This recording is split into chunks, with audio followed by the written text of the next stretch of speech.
Hello, good morning class. आज हम करने जा रहे हैं क्लास 4 का लेसन 12। देखिए बेटा, इसमें हम क्या पढ़ रहे थे कि हम किस तरीके से अपनी अर्थ को सेव कर सकते हैं, बचा सकते हैं। क्योंकि हमें पता है कि आजकल जो पॉल्यूशन है वो बहुत ही ज़्यादा बढ़ता जा रहा है, और उसका मेन रीज़न क्या है कि हम ट्रीज़ को कट करते जा रहे हैं, जिसकी वजह से जो पॉल्यूशन है वो हमारा बढ़ता जा रहा है, और जो हमारी अर्थ है वो गंदी होती जा रही है। हमने इस लेसन में पढ़ा था कि पॉल्यूशन हमारा मेनली 3 टाइप्स का होता है: एयर पॉल्यूशन, वाटर पॉल्यूशन और लैंड पॉल्यूशन।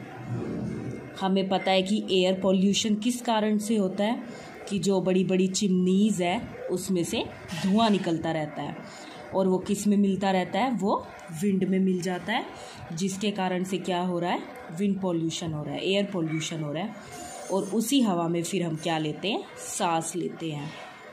और वाटर पॉल्यूशन किस तरीके से हो रहा है कि जो कई लोग हैं वो उसी में अपने कपड़े वॉश करते हैं, नहाते भी उसी में हैं वाटर के अंदर, और तरह तरह के केमिकल्स और कूड़ा करकट डालते हैं, जिसकी वजह से क्या हो रहा है, पॉल्यूशन बहुत ज़्यादा बढ़ता जा रहा है, और वो जो है वाटर गंदा होता जाता है, डर्टी हो जाता है, जिससे वाटर पॉल्यूशन हो रहा है।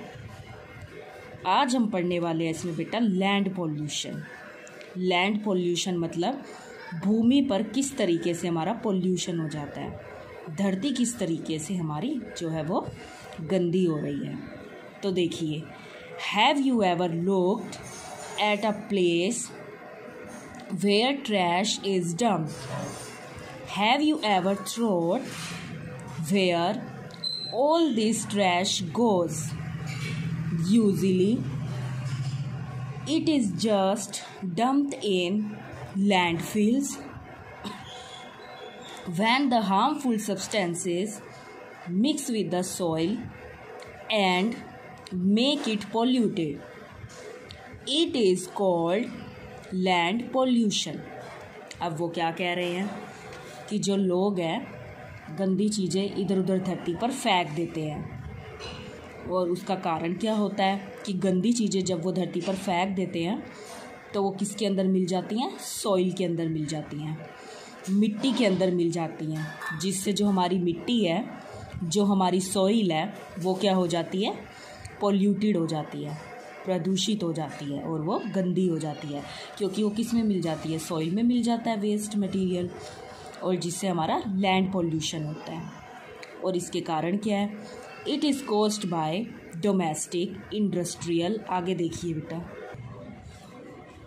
And agriculture waste. अब इसका मतलब क्या है, क्योंकि हम उसके अंदर क्या डाल रहे हैं, तो बहुत सारे एग्रीकल्चर वेस्ट होते हैं और तरह तरह की गंदी चीज़ें हैं जो हम धरती पर फेंकते रहते हैं, जिसके कारण क्या हो रहा है, लैंड पॉल्यूशन हो रहा है। Nuclear waste of the nuclear powder, nuclear waste to of the nuclear power plants is dumped into the soil, thus adding to land pollution.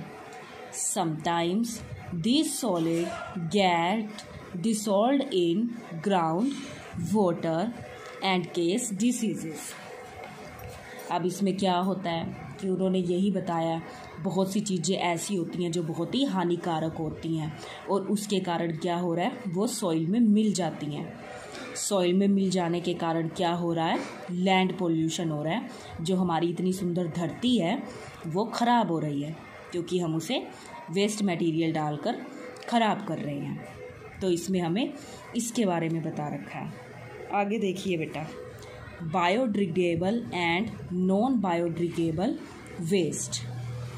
अब बायोडिग्रेडेबल वेस्ट का क्या मतलब है, some waste like paper, wood, vegetable and fruit peels easily decompose and rot.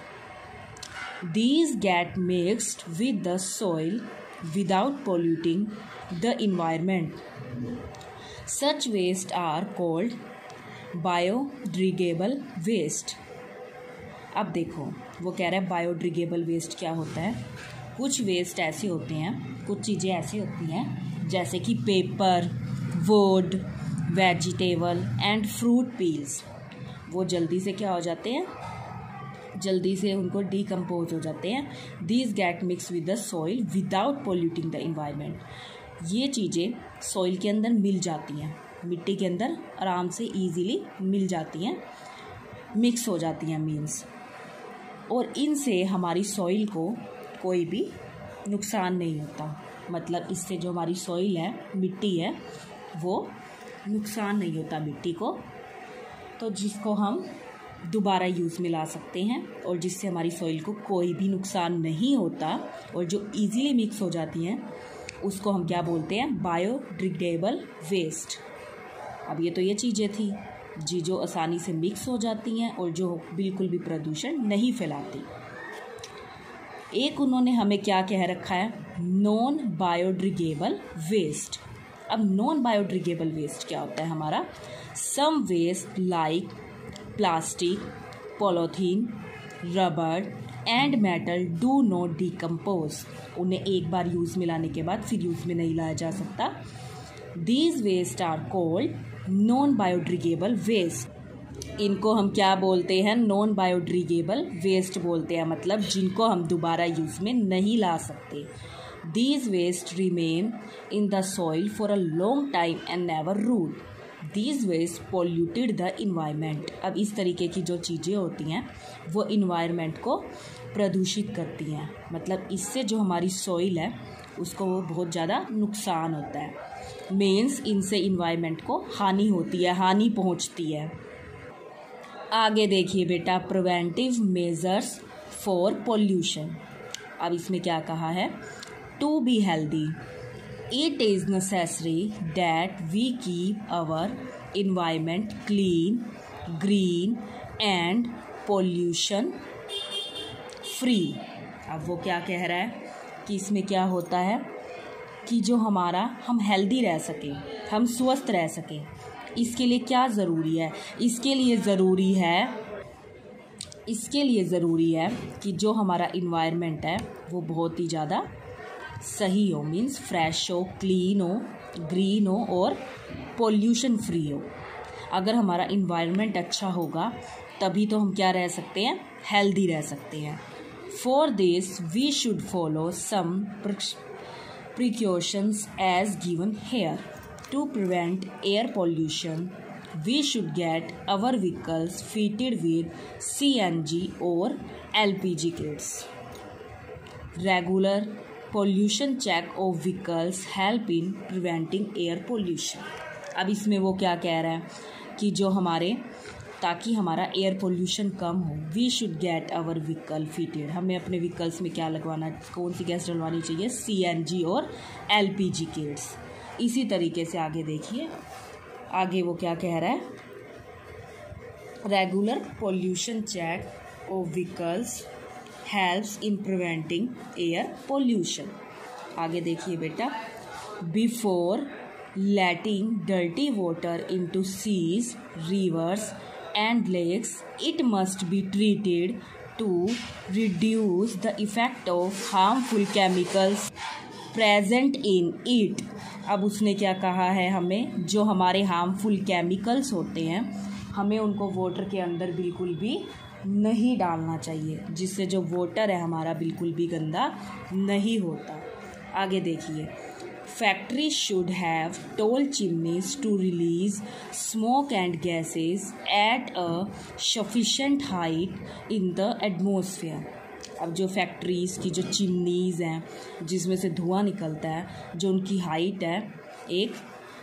Height है sufficient height होनी चाहिए, जिससे atmosphere को ज़्यादा नुकसान ना हो. We should avoid the use of plastic and poly bags. हमें किस चीज़ को अवॉइड करना चाहिए, प्लास्टिक को और पॉली बैग्स को हमें अवॉइड करना चाहिए, उनको हमें यूज़ नहीं करना चाहिए. हमें पता है ना कि इससे क्या होता है, इन्वायरमेंट को हार्म होता है. We need to plant more trees than we cut down. हमें ज़्यादा से ज़्यादा क्या लगाने चाहिए, प्लांट्स लगाने चाहिए, ट्रीज़ लगाने चाहिए, हमें उनको कट नहीं करना चाहिए, ज़्यादा से ज़्यादा ट्रीज़ लगाने चाहिए हमें, जिससे जो हमारा इन्वायरमेंट है वो साफ रहेगा और अच्छा रहेगा। आगे देखिए बेटा, द 3Rs। अब इसका मतलब क्या है? द 3Rs का We have learned that there are some waste which are non-biodegradable। अब वो कह रहा है हम जानते हैं कि हमारे कुछ ऐसी चीज़ें होती हैं जिन्हें हम नॉन बायोडिग्रेडेबल होती हैं, मीन्स जिन्हें हम दोबारा यूज़ में नहीं ला सकते और जो हमारे इन्वायरमेंट को जो है वो बहुत ही ज़्यादा नुकसान करती हैं। These waste are not easy to dispose of। अब उसने वही चीज़ कह दी जिसे हम आसानी से डिस्पोज नहीं कर सकते हैं। So we do with them. तो हमें इसके लिए क्या करना चाहिए? We should use the principle of the 3Rs। हमें 3Rs के प्रिंसिपल को अपनाना चाहिए, विच मीन्स, जिसका मीन्स क्या है? Reduce, refuse and recycle. अब रिड्यूस का मतलब क्या है? This means to useless, to reduce waste. For example we can save water, मतलब कि हम वाटर को सेव कर सकते हैं बाय, आगे देखिए बेटा, by fixing leaks and by closing up water taps when not in use. We can electricity by switching off extra light and fans. अब उसने हमें इसमें क्या कहा कि जिस टाइम पे हमें जिस चीज़ की ज़रूरत नहीं है हमें उसको उस टाइम पे वेस्ट नहीं करना चाहिए। जैसे कि अगर पानी लीक हो रहा है तो उसको ठीक कराना चाहिए, और आपको जिस टाइम पर वाटर की ज़रूरत है उसी टाइम पर आपको टैप को ऑन करना चाहिए, और जब आपको वाटर की ज़रूरत नहीं है तब आपको वाटर टैप को बंद कर देना चाहिए। इससे आप वाटर को सेव कर सकते हैं।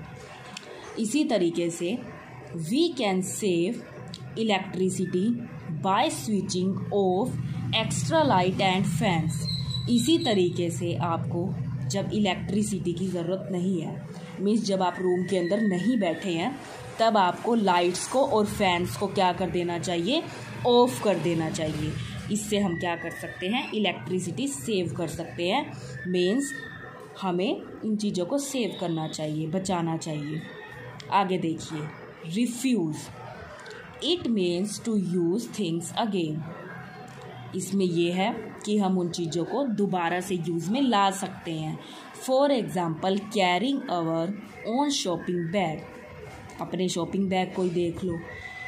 यूजिंग प्लास्टिक और glass containers in which we buy thing like a jam बोतल for storing things in the kitchen. मतलब जैसे कि जैम हो गई, उसको हम स्टोर करके रख सकते हैं, इस तरीके की चीज़ों को किचन के अंदर, जैम को बोतल के अंदर। Recycle, it means to make new things out of waste product. अब आप इससे क्या कर सकते हो बेटा? It means to make new things out of waste product. मतलब जो भी वेस्ट प्रोडक्ट है जो आपके काम के नहीं हैं, उनको दोबारा से यूज़ कर आप क्या बना सकते हैं? उनसे न्यू थिंग्स बना सकते हैं, नई चीज़ें बना सकते हैं। For example some plastic can be recycled and used for making things like vase, tubes and park furniture। अब जैसे वो कह रहा है कि प्लास्टिक को ही ले लो, आप उसे किस चीज़ में यूज़ कर सकते हैं? वेस बनाने में, गुलदस्ता बनाने में, ट्यूब्स और पार्क का फर्नीचर बनाने में। Beside glass, paper and some metals can also be recycled. इसके अलावा जैसे ग्लास हो गया, पेपर हो गया और सब मेटल्स हो गए, इनसे आप और चीज़ें बना सकते हैं अलग अलग तरीके की, मीन्स उनको रिसाइकिल कर सकते हैं। The 3Rs help to cut down on the amount we throw away. We should be a conclusion citizen of the country. We can reduce wastage of paper by refusing both sides of paper. We should turn off the water tap while brushing our teeth. अब उसने इसमें क्या चीज़ें कही? उसने हमें यही चीज़ें कही कि हम जो पुराना मटेरियल है, जो वेस्ट मटेरियल है, उससे भी हम कई अलग अलग तरीके की चीज़ें बना सकते हैं वेस्ट ना करके। मीन्स उनको रिसाइकिल किया जा सकता है, दोबारा यूज़ में लाया जा सकता है। और हम पॉलीथीन को ना यूज़ करके कागज़ के जो बने हुए पॉली बैग होते हैं, हम उनको यूज़ में ला सकते हैं, जिससे क्या होगा, हमारा पॉल्यूशन कम होगा। हमें पता है ना बेटा कि इससे क्या हो सकता है। इस तरीके की चीज़ों से हम क्या कर सकते हैं, पॉल्यूशन को काफ़ी हद तक कम कर सकते हैं। और इसी तरीके से उसने क्या कहा उसने हमें ये बताया कि हमें अपने इन्वायरमेंट को साफ़ रखना चाहिए। अगर हमारा इन्वायरमेंट हेल्दी रहेगा तभी हम हेल्दी रहेंगे। आगे देखिए बेटा, world environment day, the special day is celebrated on 5 जून। हमें पता है ना वर्ल्ड इन्वायरमेंट डे कब सेलिब्रेट किया जाता है, 5 जून को, जो बहुत ही स्पेशल डे होता है। एवरी ईयर, हर साल सेलिब्रेट किया जाता है ये। The aim of celebrating this day, आगे देखिए, इज़ एज फॉलोज। इसका एम क्या होता है, मतलब ये डे सेलिब्रेट क्यों किया जाता है, to raise global awareness of different environment issues. मतलब जो हमारे डिफरेंट तरीके के इन्वायरमेंट के अंदर इश्यूज़ हो रहे हैं उनको कम किया जा सके, उस उपलक्ष्य में भी ये जो है हमारा वर्ल्ड इन्वायरमेंट डे सेलिब्रेटेड किया जाता है। To encourage action for the protection of the environment, इसमें लोगों को क्या किया जाता है, इनकरेज किया जाता है कि वो अपने इन्वायरमेंट को क्या करें, प्रोटेक्ट रखें, साफ़ सुथरा रखें, उसको सेव करें, पोल्यूशन रहित रखें। To protect nature and the earth, और क्या करें, वो हमारे जो नेचर है, अर्थ है, पृथ्वी और प्रकृति है, उसको हम प्रोटेक्ट करें, क्योंकि हमें पता है हमारा नेचर कितना ज़्यादा ब्यूटीफुल है, हमें उसको बिल्कुल भी ख़राब नहीं करना चाहिए। Thus, the World Environment Day is the People's Day for doing some time to take care safe of Mother Earth। तो जो वर्ल्ड इन्वायरमेंट डे है उसका उपलक्ष्य यही है, उसका उद्देश्य यही है मनाने का कि हम क्या कर सके, अपनी अर्थ को सेव कर सके, बचा सके, जिससे कि वो बिल्कुल भी गंदी ना हो। आगे देखिए बेटा, अब आपको क्या दिखा रखा है, आपको ये डायग्राम दिखा रखा है, pollution and conservation of environment. अब इसमें हमें क्या बता रखा है, टाइप्स ऑफ पोल्यूशन के बारे में, मतलब कि पोल्यूशन कितने टाइप्स का होता है। हमने बताया कि जो हमारा पोल्यूशन है वो 3 टाइप्स का होता है, एयर, वाटर और लैंड। अब एयर के क्या क्या कारण है, smoke released during burning of fuels. आगे देखिए, burning of fuels which produce methane, carbon dioxide, smoke from vehicles and factories. इसके बारे में मैं पीछे बता चुकी हूँ कि जो एयर है वो किस तरीके से हमारी जो है प्रदूषित होती है। आगे देखिए बेटा, वाटर के बारे में, mixing of dirty water of drains. अब वाटर गंदा क्यों हो रहा है, क्योंकि जो गंदे नाली का पानी है वो मिक्स कर देते हैं, रिवर के पानी में मिक्स हो जाता है, जिससे जो है वो ख़राब हो रहा है। Liquid factory waste, fertilisers and chemicals spring in agriculture fields. वही चीज़ बता रखी है कि जो केमिकल्स हैं वो वाटर के अंदर मिला दिए जाते हैं, जिससे जो वाटर है वो बहुत ही ज़्यादा गंदा हो रहा है। आगे देखिए, land, disposal of domestic waste into soil. आगे देखिए, डिस्पोजल ऑफ इंडस्ट्रियल वेस्ट। इसी तरीके से उसने कहा disposal of agriculture waste, nuclear waste of nuclear power plant dumped into the soil. वही चीज़ें बताई हैं कि जो सॉइल में है वो हार्मफुल चीज़ें मिल जाती हैं, जिसके कारण क्या होता है, लैंड पोल्यूशन होता है। तो ये तो पोल्यूशन के बारे में उन्होंने बताया। और उन्होंने क्या कहा, वर्ल्ड इन्वायरमेंट डे। उसका किस लिए सेलिब्रेट किया जाता है मैंने बताया था, ताकि हम इन्वायरमेंट को सेव रख सकें। तो किस तरीके से रख सकते हैं, छोटी छोटी चीज़ों को ध्यान में रख के। और ये मनाया तो जाता है 5 जून को, और इसका एम क्या होता है, aim to take care of the earth, कि जो धरती का ध्यान रखना। हम कैसे रख सकते हैं, यूज़ CNG और LPG किट्स इन व्हीकल्स में CNG और LPG गैस डलवाकर हम काफ़ी हद तक जो है विंड पोल्यूशन को कम कर सकते हैं। Get regular pollution check of vehicles, plant more trees, avoid poly bags, और 3Rs को अपनाना चाहिए, रिड्यूस, रिफ्यूज़ एंड रिसाइकल, जिसके बारे में पीछे बता चुकी हूँ। आई होप ये आपको अच्छे से समझ आया होगा बेटा। अब आपको करना क्या है, पहला तो काम है कि आपको ये पूरा का पूरा डायग्राम ड्रॉ करना है, जो बहुत ही इम्पोर्टेंट है नोटबुक के ऊपर, और पूरा का पूरा लेसन रीड करना है, और ये डायग्राम आपको अपनी नोटबुक के ऊपर अच्छा बनाना है, सुंदर, और ध्यान से देखना है कि इस डायग्राम में क्या दिखा रखा है। ठीक है बेटा, तो हम पूरा लेसन रीड करेंगे और हम ये डायग्राम नोटबुक के ऊपर ड्रॉ करेंगे। Thank you, have a nice day.